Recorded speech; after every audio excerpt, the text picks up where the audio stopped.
बिस्टॉक with don में दोस्तों आपका स्वागत है। आज इस प्रोग्राम के माध्यम से I am going to get you introduce to a company which is going to get listed on the NSC board of the MSME which is known as the NSC emerge, और इस कंपनी का नाम है VL infra projects limited. They are actively involved in the vibrant state of Gujarat and we going to get introduce to mister Rajagopal Reddy, who is the chairman and managing director of the company. तो राजगोपाल रेड्डी साहब, आपका इस programme में स्वागत है। नमस्कार। नमस्ते sir, thank you. दोस्तों, आज हमारे साथ बैठे हैं मिस्टर राजगोपाल रेड्डी, और इन्होंने पिछले 20 साल में एक जॉब करते थे। He is a engineer by profession, but after completing that portion, वो सीन कंप्लीट करने के बाद फिर उन्होंने अपना ये वेंचर शुरू किया, वीएल इंफ्रा प्रोजेक्ट्स। तो रेड्डी साहब, मेरा पहला सवाल आपके साथ है कि how do you describe your company VL infra projects limited? Yes, VL Infra Projects Limited, a company formed in Gujarat with the name of VL Infra Projects Private Limited in the year 2014 December, and this company is converted to limited in the last year 2023 October.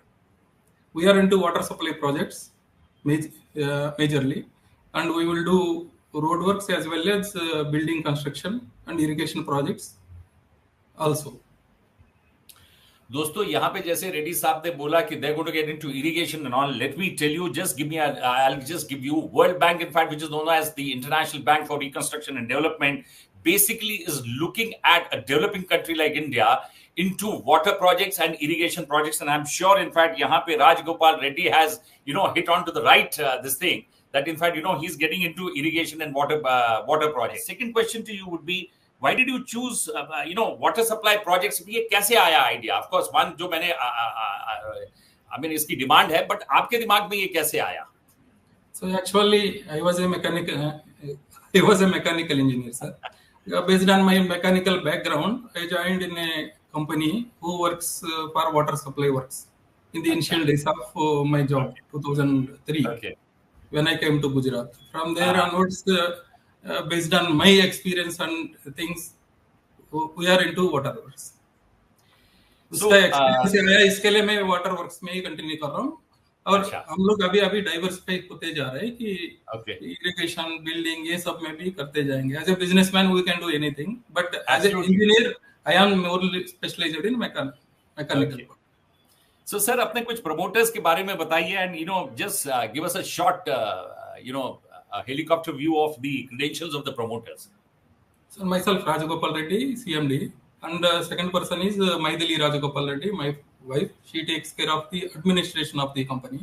And the third person is Mr. Nageshwar Rao Raipuri. He takes care of the accounts, taxation, and finance of the company. Okay. So, Reddy Sahab, I mean, you've been in Gujarat for almost 20 years. I mean, how do you look at the vibrant state Gujarat? Very good, sir. Expanding like anything. इसका growth level देखेंगे तो last 20 साल में when I came to Gujarat, अभी का Gujarat we can not compare like any aspects, इतना grow हुआ है। एब्सोल्युटली दोस्तों, यहाँ पे मैं ये कहूंगा कि जैसे रेड्डी साहब ने बोला कि you can not imagine, I mean you have to go yourself, look with your own eyes, I mean how the Gujarat state is. यहाँ पे मैं कहूंगा दोस्तों, एक किताब लिखी है vibrant Gujarat by the great economist, in fact I mean who is also associated with the government and he's closely working with Prime Minister Narendra Modi, and his name is Dr. Vivek Debroy.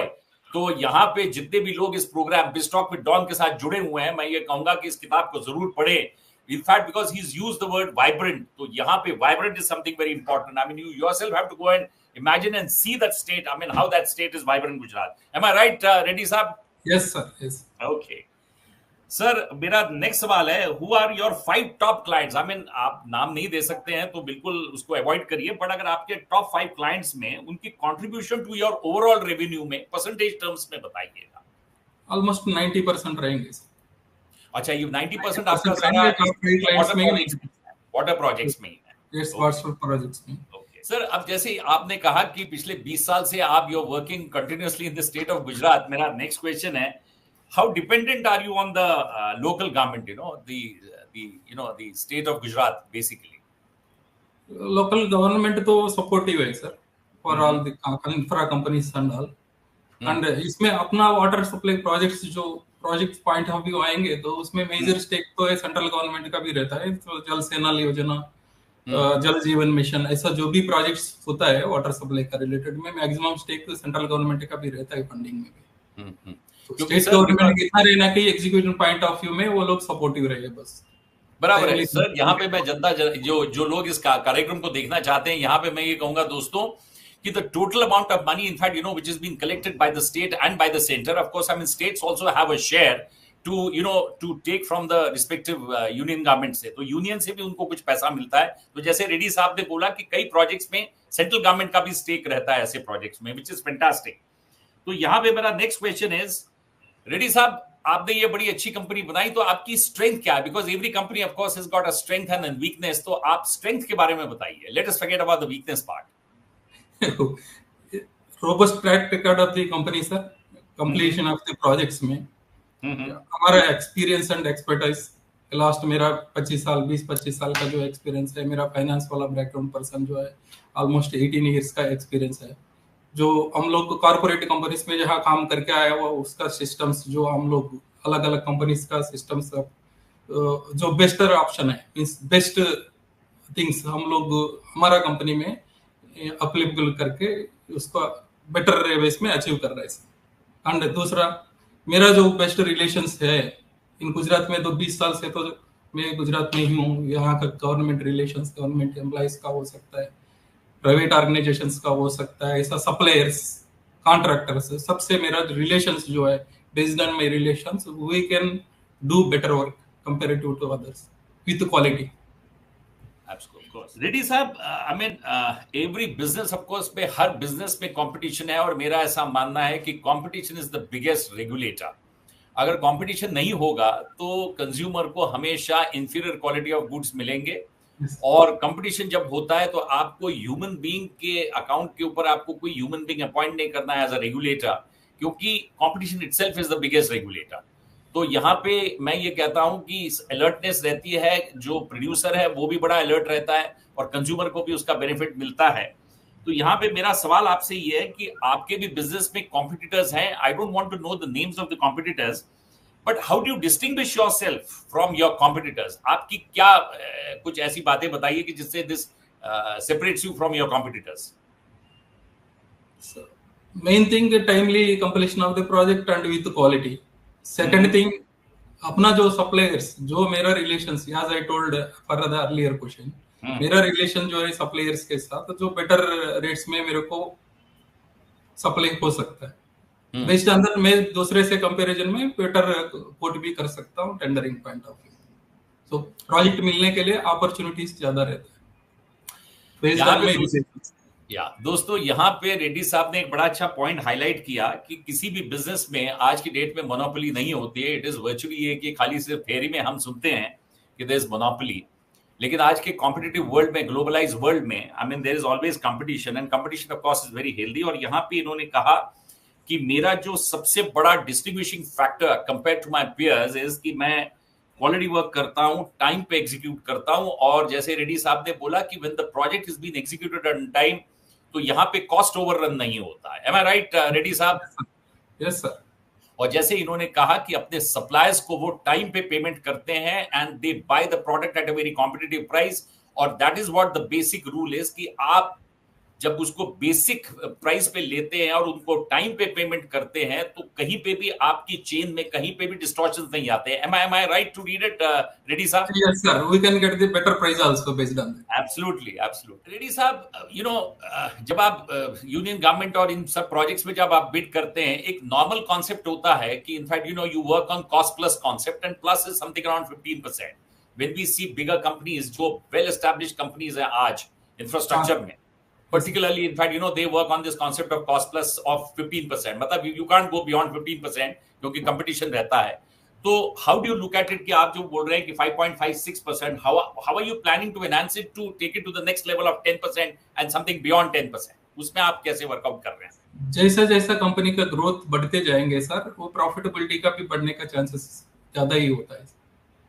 Once, मतलब कहने का मतलब ये है कि रेड्डी साहब, once you establish your, आपका नाम एक बार एस्टैब्लिश हो गया, एक बार नाम आपका एस्टैब्लिश हो गया, तो you can command that kind of a price. Sir एक 50 करोड़ का टेंडर करने में तो कंपटीशन जैसा रहेगा, 500 करोड़ में तो नहीं रहेगा। एग्जैक्टली साहब, ये तो हमने जैसे प्रेजेंट के बारे में आपसे बात की, कुछ फ्यूचर के बारे में बात करते हैं, यू नो फ्यूचर प्लानिंग्स के बारे में, and the plan would be the future plans, because दोस्तों अभी तक तो हम प्रेजेंट प्लान्स के बारे में बात कर रहे थे। Now when we get on to the future plans, my question to Reddy साहब is, what are your future plans and do you plan to diversify into new areas of construction? क्योंकि अभी तक तो आपका 90% revenue coming in from water and irrigation, so what are your future plans and related to the other construction activities? Coming year में हमारा plan है sir, Andhra Pradesh, Odisha, Uttar Pradesh, Kerala, ये states में काम करने के लिए, that too not only for water works, for roads and building construction also. उसका रिलेटेड में हम लोग अभी से ट्रैकिंग चल रहा है, वहां का क्या सिचुएशन है, पेमेंट कंडीशन कैसे रहेंगे, सब हम लोग ट्रैकिंग चल रहे हैं। ये फाइनेंशियल मोस्ट प्रोबेबली 24-25 में 1-2 प्रोजेक्ट लेंगे सर। रोड प्रोजेक्ट्स में रेड्डी साहब जो इक्विपमेंट्स लगते हैं, तो majority of the equipments of course आप लीज पे लेते हैं कि in fact you own some equipments also? Lease पे ही होंगे सर, अपना वॉल्यूम पे तो अपना छोटा छोटा वर्क ही होता है आज का डेट में। डायरेक्ट गवर्नमेंट प्रोजेक्ट्स जो लेंगे, जो जिसका भी मिलता है हम सब contractor, they will provide the machinery. हम लोग डायरेक्ट वर्क्स पे लेंगे, that time we are supposed to purchase the machinery also. और कितना आने वाले समय में बिल्डिंग कंस्ट्रक्शंस में कितना परसेंटेज आपका कंसंट्रेशन रहेगा? 10-15% ईच सेगमेंट में प्लानिंग है सर। वाटर तो मिनिमम 50% तो वाटर रहेंगे ही, बाकी रोड बिल्डिंग सब मिला के हम लोग बाकी 50% करने का plan.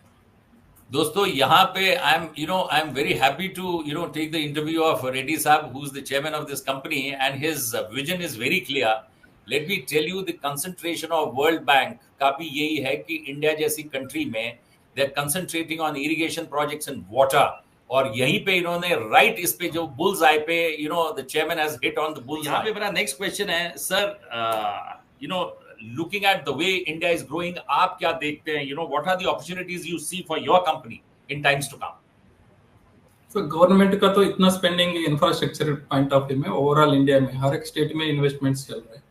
So that is the reason why, like previous question का मेरा आंसर था, तो अदर स्टेट्स में भी हम लोग प्लान कर रहे हैं। तो अपॉर्चुनिटीज तो है, उसको ग्रैब करके आगे हम कैसे जाने वाले हैं उसके ऊपर है। तो लास्ट 6 महीने से हम लोग ट्रैकिंग कर रहे हैं कि आंध्र प्रदेश में क्या चल रहा है, मीन्स लाइक आंध्र प्रदेश में तो एक अमरावती करके जो डेवलप कर रहा है, वहाँ का 50,000 करोड़ का काम आने वाला है अभी कमिंग 5 to 6 मंथ्स के अंदर ही होगा। तो उसके बाद ओडिशा में तो वाटर सेक्टर का ऑलरेडी चल रहा है, केरला में अच्छा है, उत्तर प्रदेश में तो ऐसा लास्ट 1 साल से सुनते आ रहे बहुत बड़ा डेवलपमेंट चल रहा है। तो वहाँ पे भी हम लोग पार्टिसिपेट करना चाह रहे हैं, हमारा भी थोड़ा स्टेक रहे वो स्टेट में ऐसा।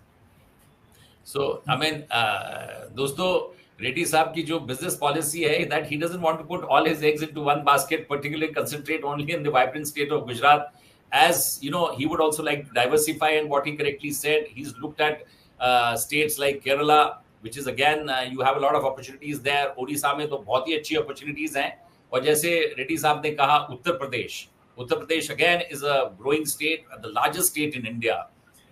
तो यहाँ पे रेड्डी साहब, अभी तक जो आपने कंपनी को इस लेवल पे लेके आए, तो आईपीओ तो अभी आप लेके आ रहे हैं, लेकिन अब तक आपने कंपनी को कैसे फाइनेंस किया टिल नाउ? बैंकिंग का सपोर्ट से है सर, दूसरा हमारा खुद का एक्रेल्स, सो बैंक लोन्स से चला है, बेसिकली बैंक लोन्स।